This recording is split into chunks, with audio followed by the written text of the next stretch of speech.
right. Welcome to Focus on You with Phil and Oscar. Hi, my name is Phil, and the guy beside me right there, his name is Oscar. And And my we hair's are on fire. here. Y- Your hair is on fire. Your We hair we is on we we talked fire. we talked about your singing earlier. I know you were Even talking even about your how epic it was. You said, "Oh my goodness, your singing is so epic." you forgot Isn't the that what word you said? fail after that. It's epic fail. I think your mic cut out at the second one. I didn't hear that part. I didn't hear that part. I heard you. You were so happy about my singing that you No, I were was like, happy when you stopped. "Phil, keep doing it. Keep doing it, Phil." You said my singing inspired you. That's what you said. To leave, yes. I'm not going to live like this. This is not. I'm deserving of more. So what's going on, Oscar? How you doing? Good. I'm texting. Hold on one second. I'm texting Liz Yep. now.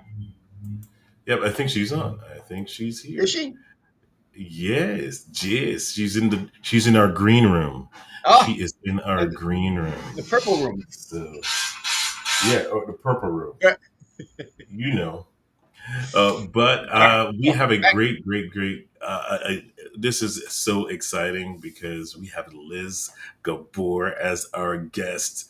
She has finally entered the cycle ward of Focus on You with Phil and Shut Oscar. the front So door. It's Liz Gabor. and this is I've been waiting for this for a long. We've had her husband on three times already, three times, and so to get her on is like an honor. We are very happy, very excited to feature her here on Focus on You. But first, of course, we have to hear from our good friend, Mr. Oscar Capel. He's going to give us the inside scoop, is what's going on with the legal shield, and also All the OUR. other So fun stuff. all that great fun stuff. Go ahead, brother. But let me repeat what I said this morning on our Power Up Breakfast. So you imagine you're driving down the street, you get pulled over by the police, but instead of them casually walking over to your window and asking for license and registration, they show up, guns out, asking you out of the car, face down on the pavement, handcuffed. Why? Because your identity was stolen and you are wanted for a very, very bad crime. This is actually something that has happened that we have documented. If you don't have an app like Legal Shield and an app like ID Shield on your phone, you're on your own. Identity theft is the only crime that you have to prove yourself innocent. So being able to touch that button 24/7, 365, by the way, if you get pulled over, if you have any kind of legal emergency, get a hold of the law firm, not just a lawyer, it's an entire law firm, and have them help you straighten out what's going on. And then you have your ID shield that has licensed private investigators to actually do the heavy lifting and restore you to pre-theft status. Otherwise, it's tens of thousands of dollars and probably years to remove what you're seeing on your record on your own. So it is nowadays we've had 34 billion records stolen. So everybody's information is out there for sale and in the black market, and it's awful. And I'm hearing things every day. Had a scam report 2 days ago from a good friend, so it's happening more and more. The other thing we do is we help OU our rescue, which is a nonprofit that helps stop child sex trafficking in the U.S. and around the world. They offer police um, everywhere dogs that are able to sniff out electronic equipment like flash drives and hard drives and find these predators and bring them to justice. So we're working to help them and help everybody. If you'd like to find out a little bit more, you can go to ourrescue.org, get some information. There's a great video out called It's Happening Right Here, and it wakes people up to what child sex trafficking looks like in the US and how it starts. So that's what I do out there to help individuals, families, and businesses. If you have a question, give me a call, 646-578-7097. See how we can help you, your family, and your business. Where did Phil go? Phil, come back. Well, see, no, I wanted to leave you alone for a second. See how you do by yourself. Let that sink in for. Let that sink in for a minute. All right. So we are now live on Instagram as well. Hello, Instagram peoples. We have a great guest again here for you, and she is going to be talking a little bit about who she is and what she does. I am not going to waste any more time because time is already spent. For a minute. All right, Miss Liz Gabor. Ha. Hello. How you doing, Liz? I am doing great. How are you, Mr. Reed, Dr. Reed, Mr. Uh, Patel? So lovely to see you both. You know what Absolutely. people don't know about Liz, I'll tell everybody right now. She will teach you how to hug correctly. That is very true. Right? I continue to do that almost every day, and I have such good people because everybody does it right now. They're such good students of the hug process. But yes, we are here to be hugging more often, loving more deeply. So part of that is hugging. Yes. I believe that that is essential. You know what? I was told we were having a conversation on one of our podcasts about the power of acceptance, right? The biggest fear that most of us have is the fear of rejection. And so, acceptance is such a powerful thing. And hugging really kind of confirms acceptance. It's like when you hug someone, it says to them, you're not alone. It sends a lot of messages just being able to kind of break that space and show people affection. So Yeah. I'm a big hugger. I'm a big fan of hugging. I think you have to allow yourself to be vulnerable to receive. I think Yeah. to give and to receive. I think that's like one of the things I'm really focusing on helping people is to just radically receive, because the more we receive, then the more we give. Right. An empty vessel can't pour out, right? Yeah. That's awesome. So Liz, Yes. we already started talking and we haven't even properly Who had is you Liz introduce Gabor? yourself. Who is Liz Gabor? Right? So we're going to give you a couple seconds just to kind of introduce yourself, talk a little bit about who you are and what you do. Sure. Thank you so much. So thank you so much for the opportunity of being on your show. I know that Abe was here 3 times and 3 is my magic number. So it's perfect that I'm here now. So I am coming at you from Chattahoochee Hills, Georgia, where we moved about a little over a year ago to a wellness community that, because of my vision board and what I put on it and looking at the pictures and feeling like my insides weren't matching my outsides anymore. We found this place that's a beautiful community, and I didn't realize how much place meant before I got here and how much I was kind of missing not having a real community where people really do watch out for each other and everything is intentional. And so I'm in a really good place where I'm living. A little about my background. My background is first in social work. I was a geriatric social worker. I had my master's in social work, and I did that for 12 years in New York City, working with people who were really in the worst situations. And it was rewarding, and I loved it until I started my own path of transformation 22 years ago, about when I learned meditation, and that radically changed my life and the way that I was able to become present, because again, the present moment is all we have. That is where manifestation is. That is where abundance is. And so I just really started becoming a student of meditation and kind of in all the different forms.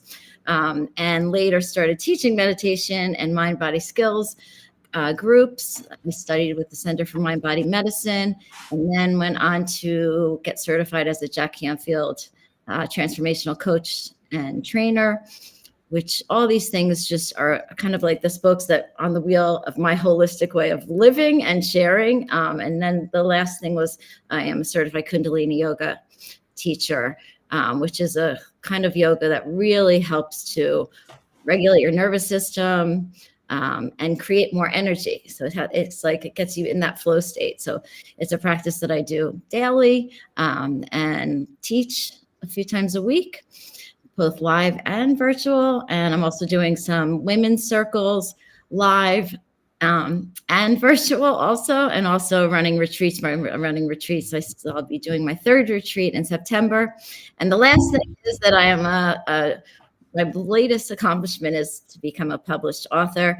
I was blessed to be asked to be in this book, Superheroes on the Spectrum. I don't know if you want to talk about that today, but it's really a tribute to my son, my eldest son, who is on the spectrum. And it's really just a compilation of all different stories of people, whether they themselves are adult people who live on the spectrum, or parents or caregivers or family members who support and love and cherish the gifts that these individuals have brought into their life. And my son has been, I always say, my greatest teacher in life, of really acceptance of just unconditional love, of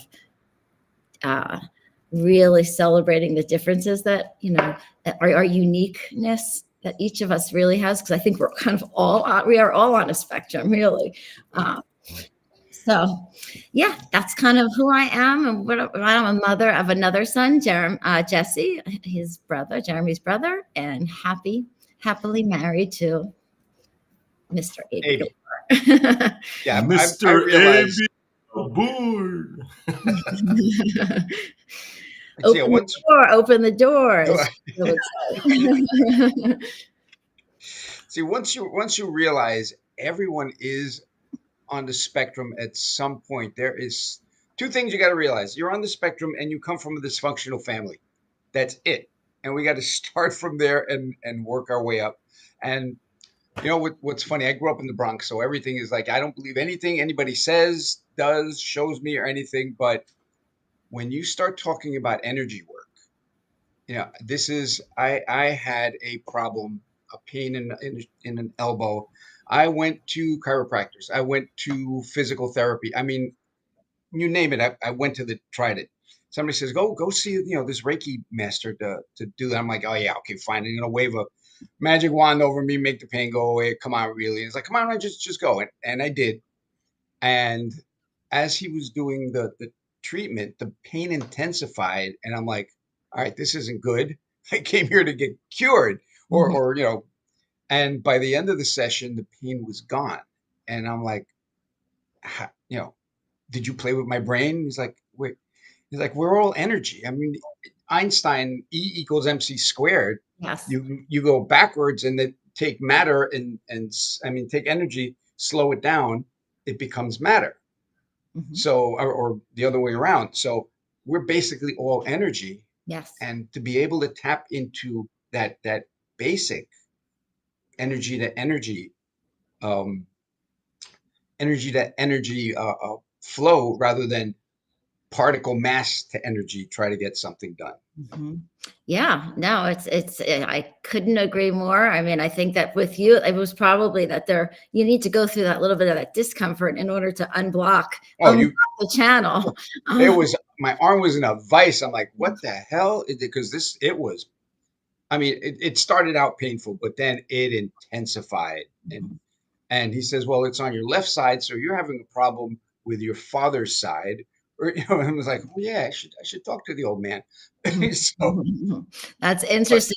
Recently, there's a woman in my community who is, I don't know if she calls herself a medium, or but she was giving away just sessions. She wanted to kind of share her work so that people could get herself out there. She's new.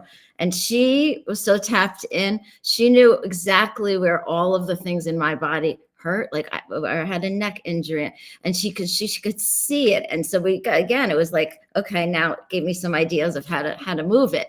But if we can all tap into that, I believe, because again, it's energy. We're all energy. And so, I mean, it's one of the things that, we have this magnetic field around us. And so the reasons why I do these practices and share them is because you want to be this you want to be as bright as you can be, and then you become an activator for, again, bringing in the things that you want to bring in. So it's all, when we're all connected. We're all connected. And I know what you said about the dysfunctional family and all that, but I believe we are all a masterpiece, because we're all Yes. a piece of the master. We're each a piece of the master. So if you believe in oneness, which I do completely, that we all What is that? What is that? Oneness. oneness is, again, that we are a piece of the master. We are someone because we are one of some. um, is how the way I kind of look at it. And it's always just recognizing that the other is you. It's actually, that's a yoga principle, but I really do believe it. See yourself in all things. The flowers, the abundance in nature. They're not like competing, like which one has better leaves or who has more of this. They're all part of this system, and I think that's what we all are. And So, I mean, so they're just being who they are. mhm. and Be that is anybody else. that was a subtle message also in Star Wars when Yoda says, the Force, it's everything. We are all connected.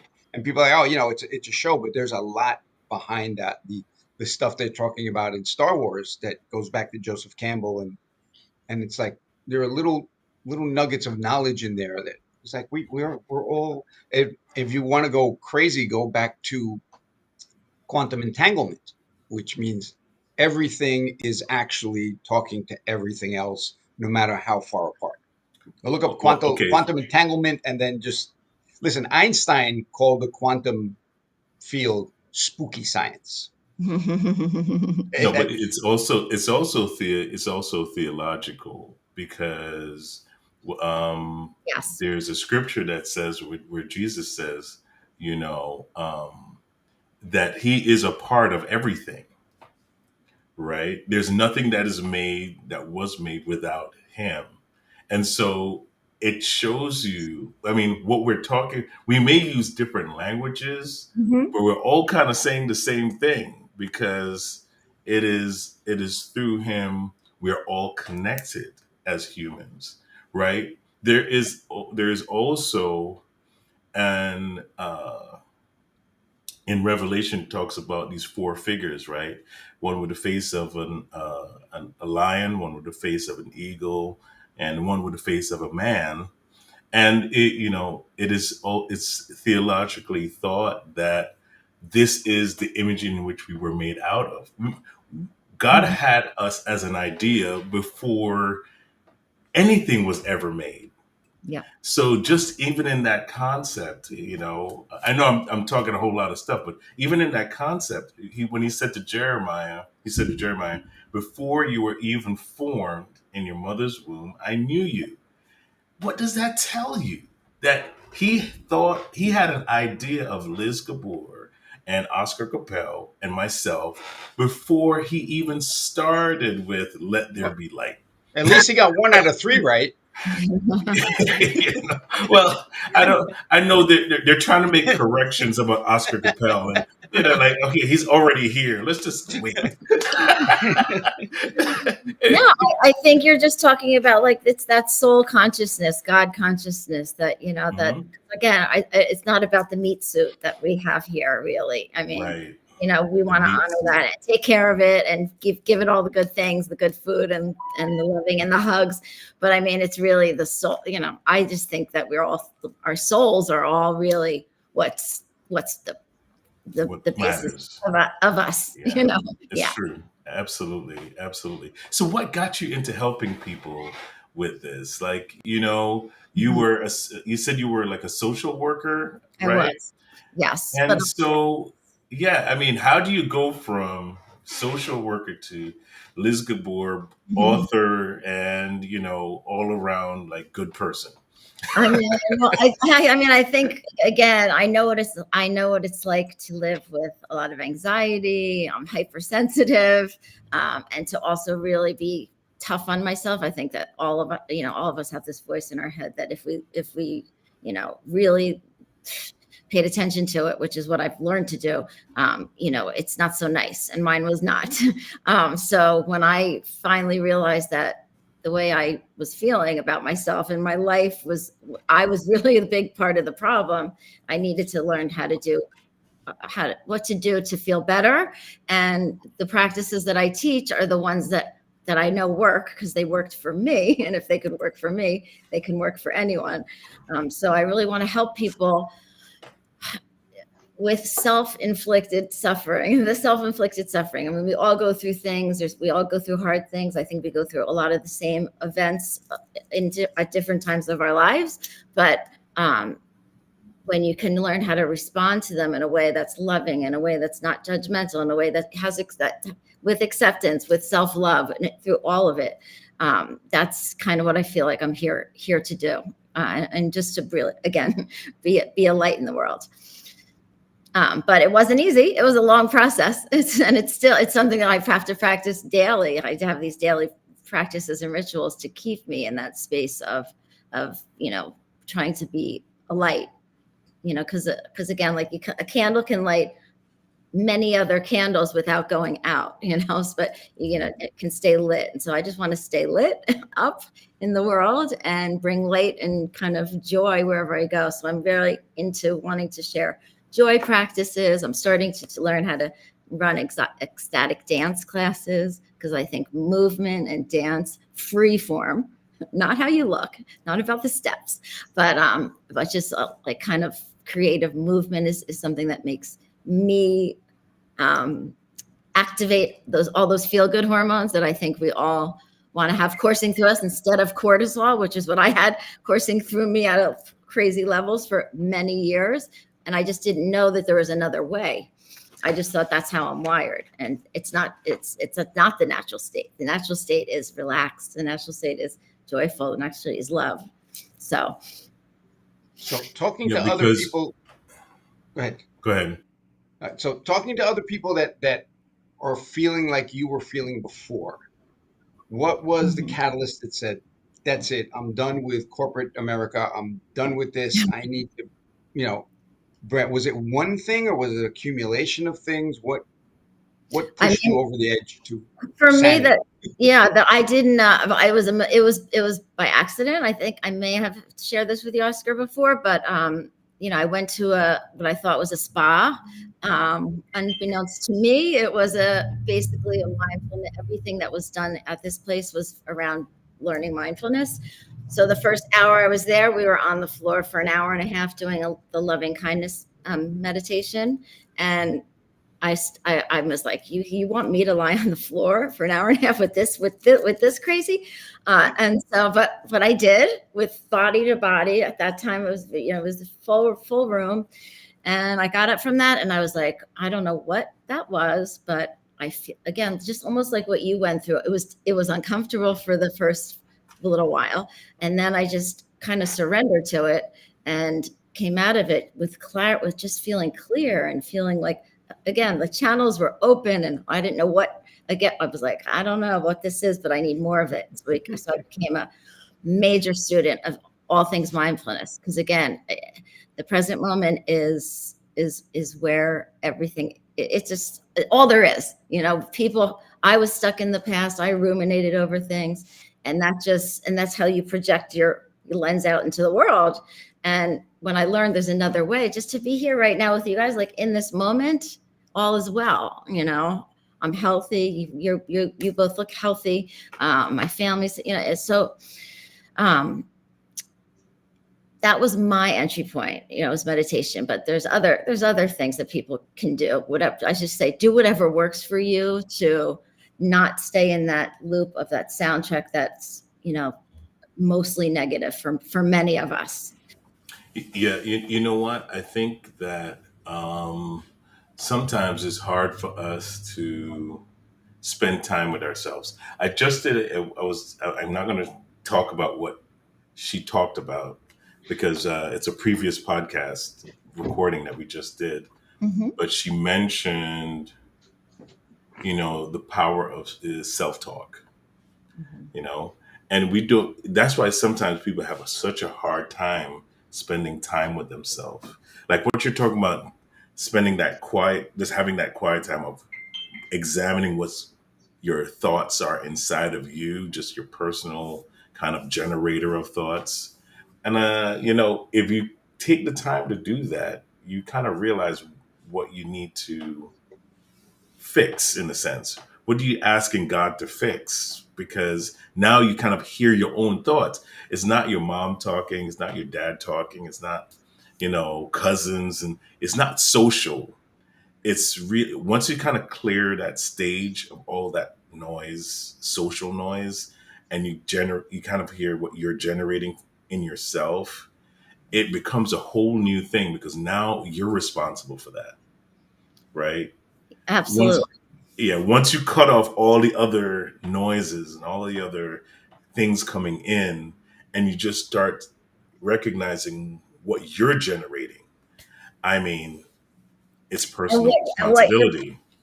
playing on repeat and repeat and Right, repeat. right, exactly, exactly. And honestly, like, we are each personally, I believe, responsible for what channel, and we can change the channel. Hmm. So when we find ourselves, if we get still enough to listen, we really do have the ability. And because, again, if I was able to do it, and I'm able to do it, whenever those things kind of come, I'm able to quickly change the channel. Sometimes Hmm. Abe will say, Liz, change the channel. Right, But it's still my responsibility. I have to do it. And right, right, right, right, it's available. We can do it. It's just that we weren't taught. I wasn't taught. right, right. Well, most of us aren't taught to take responsibility, Hmm. right? To Hmm. say, okay, this is my thought, my mind, this is my spirit, this is my soul, and you know, God has given me responsibility for that with what I take in. Like, I'm going to quote a couple of scriptures because that's what I know, right? Hmm. There's a couple of scriptures that says, "Let this mind be in you that is in Christ Jesus," right?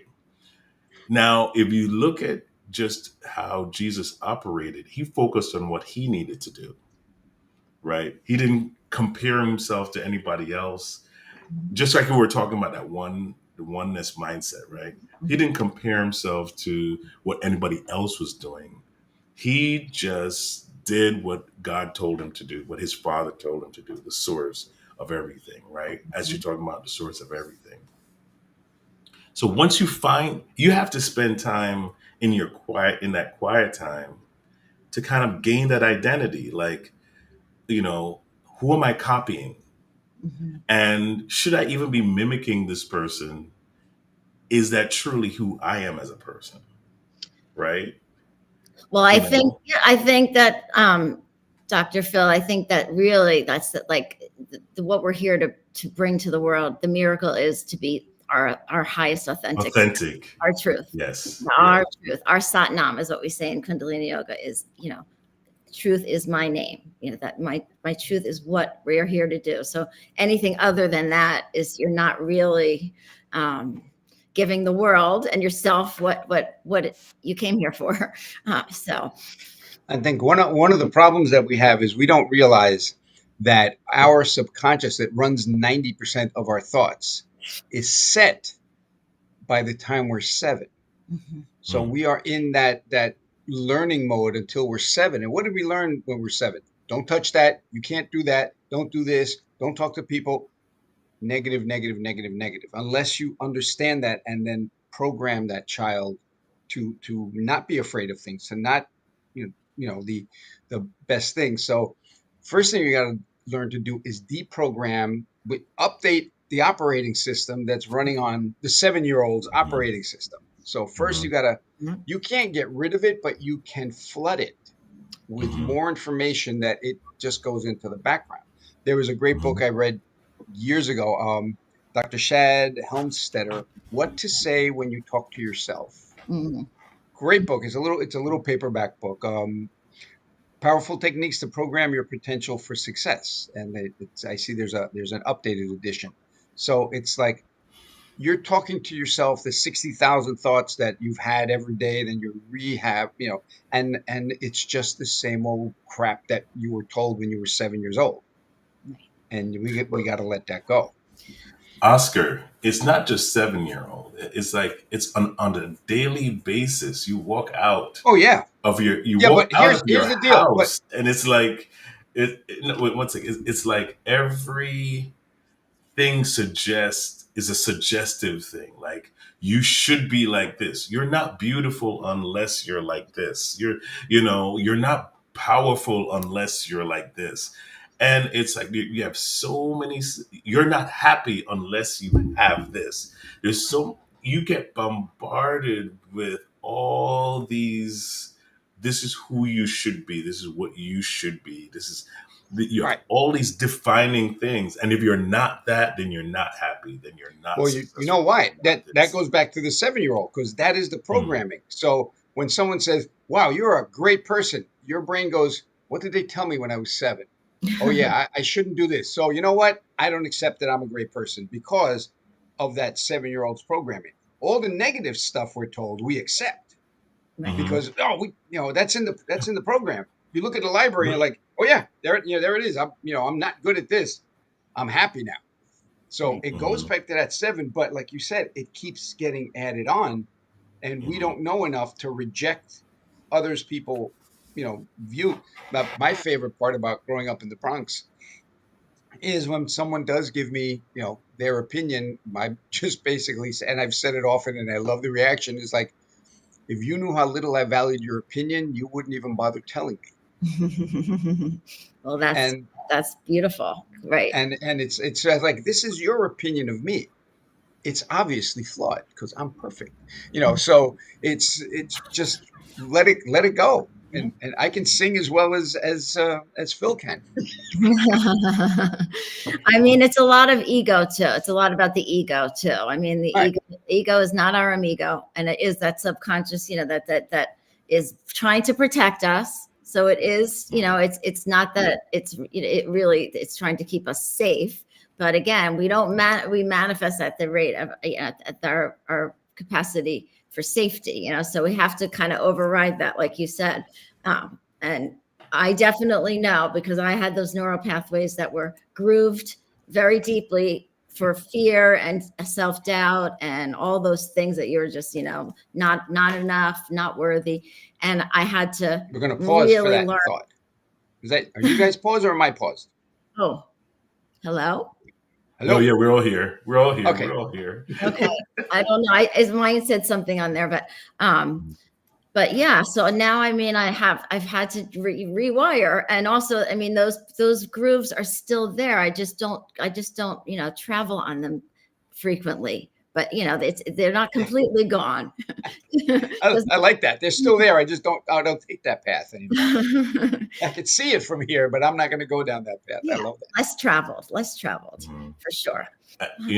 What I love about you, what you do, Liz, is you focus on maintenance, right? It's daily. It's not what we're talking about here. That maintaining this is what's important. Like the moment you stop maintaining, it's like when you start skipping going to the dentist, and you finally go, and the dentist goes, "Man, you have a ton of cavities. We're going to have to dig in. We might have to remove a couple teeth." I You have to mean, take the your head work off. Start all over. I mean, the it work is. becomes yeah, Yes, the it's work really becomes more serious the longer It's you about take. living like a practice life. And what does that mean? hmm What are the practices that keep you in a higher peak state? And like I have a lot of them. um, and I just I want to be intentional and just share with other people, like, what are the practices that will help you? They might be different than mine, but that so that you wake up and you can be excited for your day, and of course feel purposes and have some kind of like connection to that, like you were saying, to that God consciousness. Like, I wake up, what would you have me do? What would you have me say to whom every morning? And I try to wait for the answer. And even just so many of these practices are free.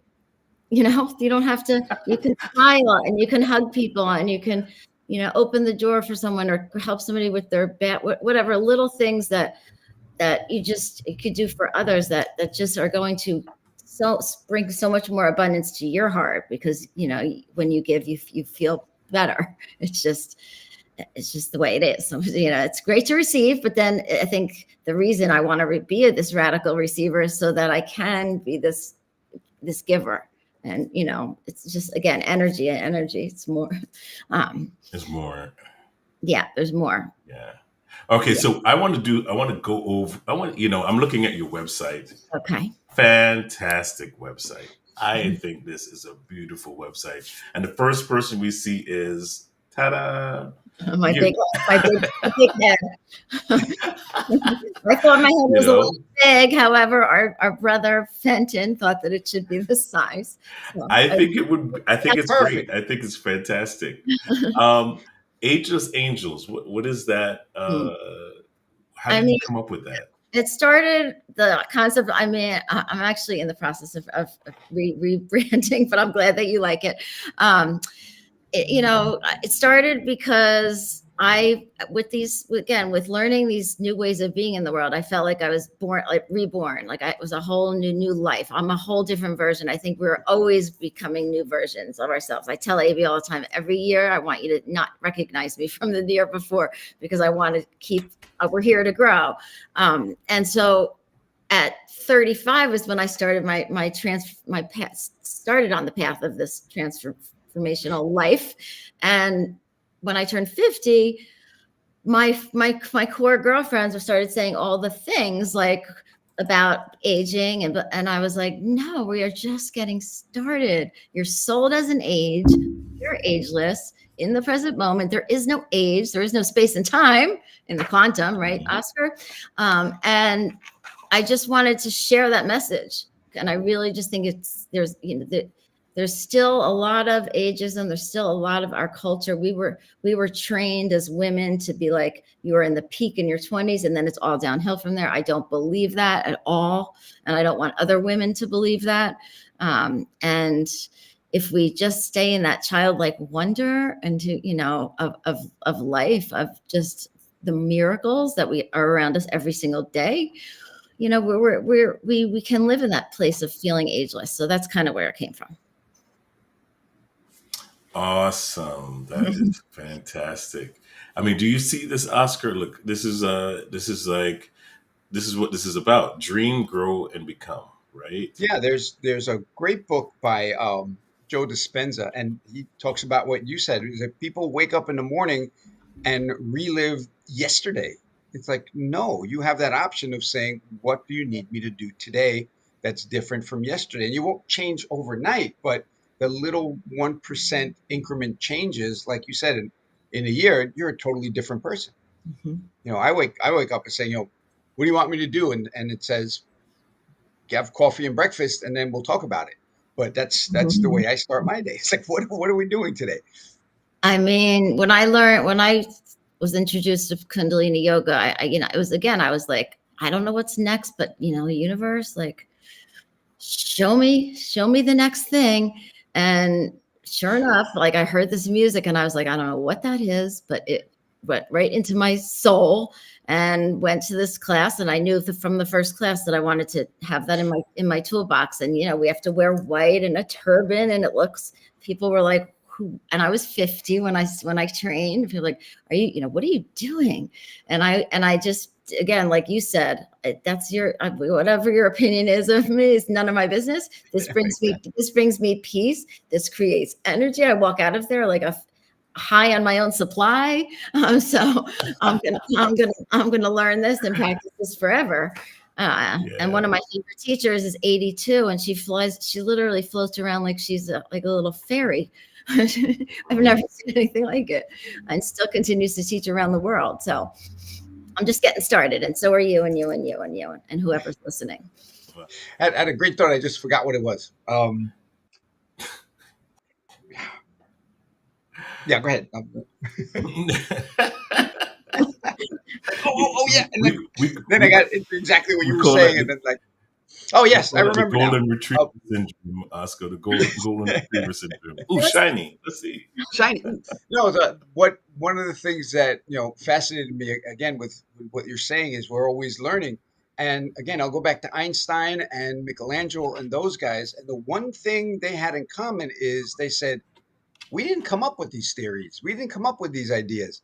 We sat and I forgot who would. Well, I think Michelangelo would stare at a candle. Um, Somebody else would smoke from a pipe, and these things would come in. There's wealth of information. We're just the antenna, and Yes. if we're not focused like the old radio that used to tune by turning a knob, if you're not tuned into the information, you're not going to hear it. So if you're in your head like wow wow, wow, that radio is turned off. There's no way you're going to get that information. You need the white clothes, the white that it's like there's no color, there's nothing, it's primordial. It's pure. Well, Yeah. That's what okay. you So need. And I was just going let to me say say, this. okay, go ahead, Phil. Just what you sometimes you feel what you wear. Hmm. Oh Like yeah. if you're wearing, like sometimes when I'm wearing dark colors, like I had to wear full black the other day, and I felt what I was wearing. Not If only that that, makes but any the sense. actual cloth.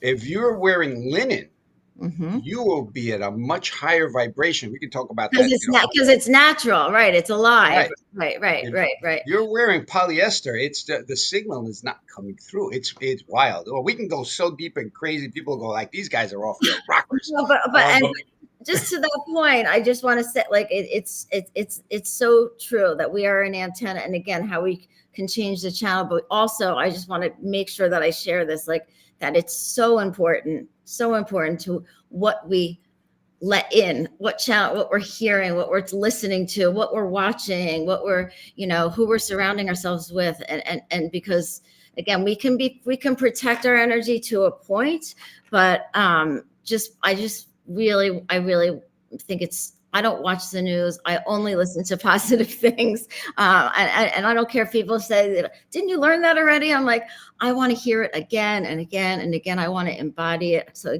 I can be that, so I can be the lighthouse for the other people, but also an antenna for those good things to come. Because we activate based like those radio frequencies. So we want to connect into those things that are beautiful and thriving and radiant and healthy and all those things that we are here to be. It's all available to us if we tune into it.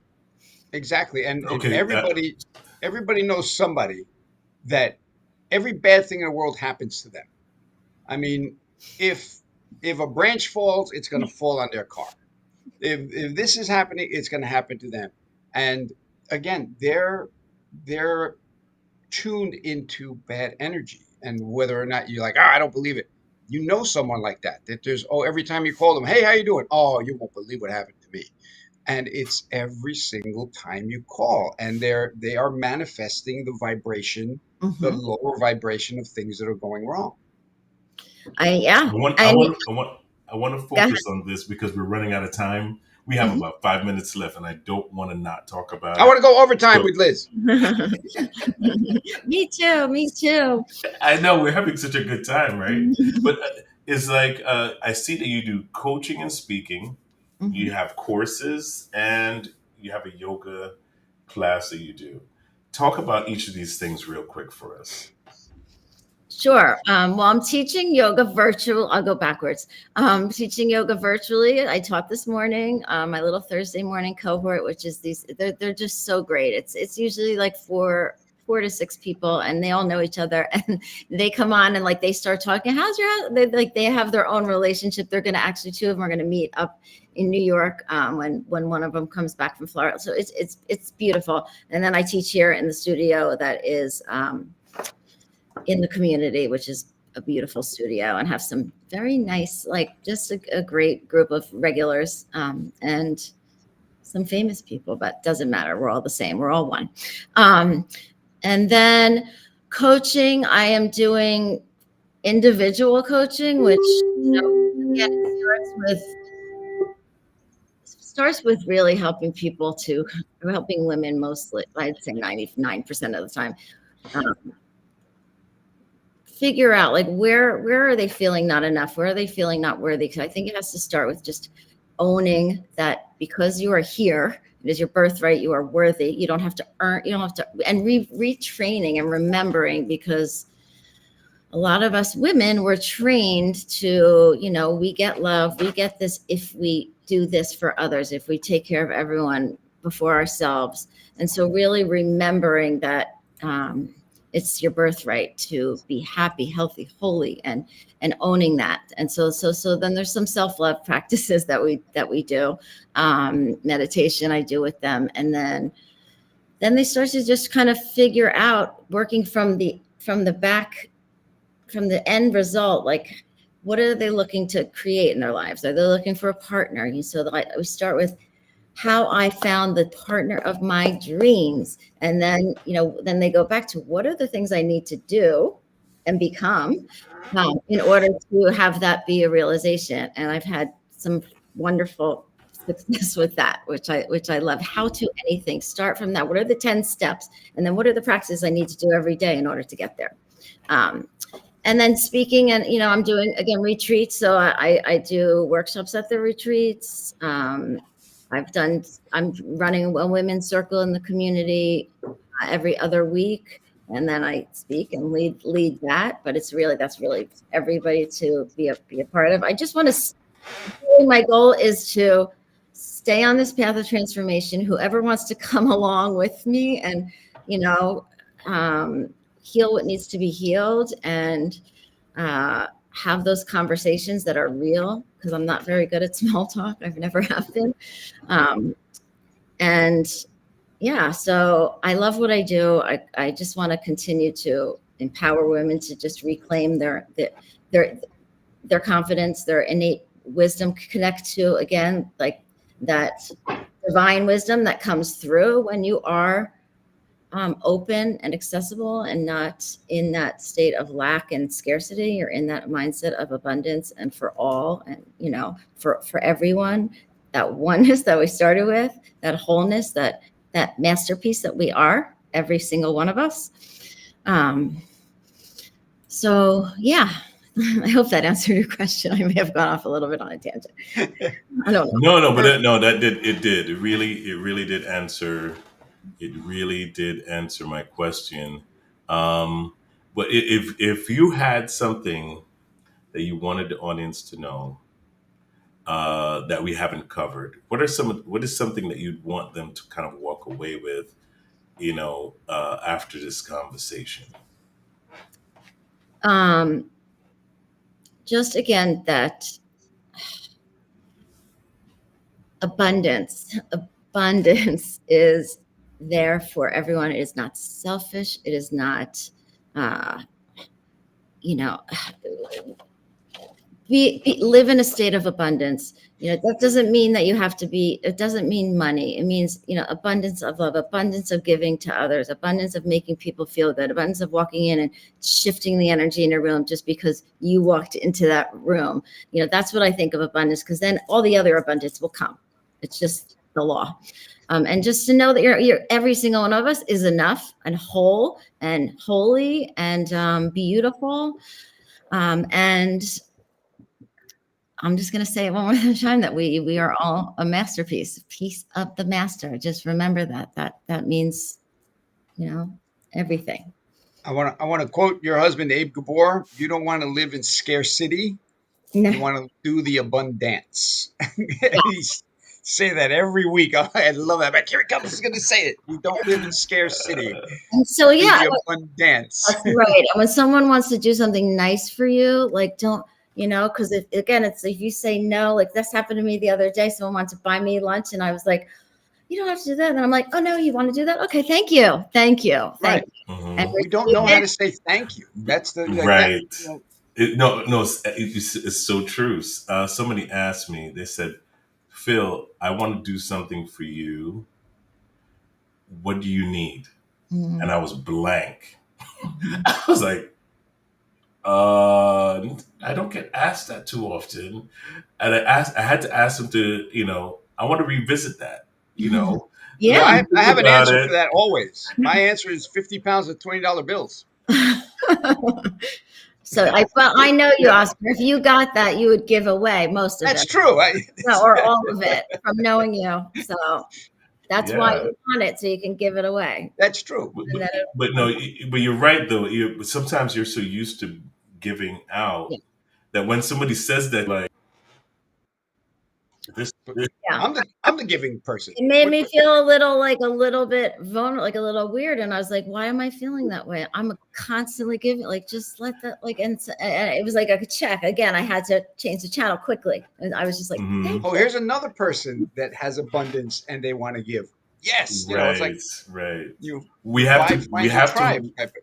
yeah, we have to learn how to kind of like open ourselves to the exchange, because we can find ourselves in the mode of pouring out.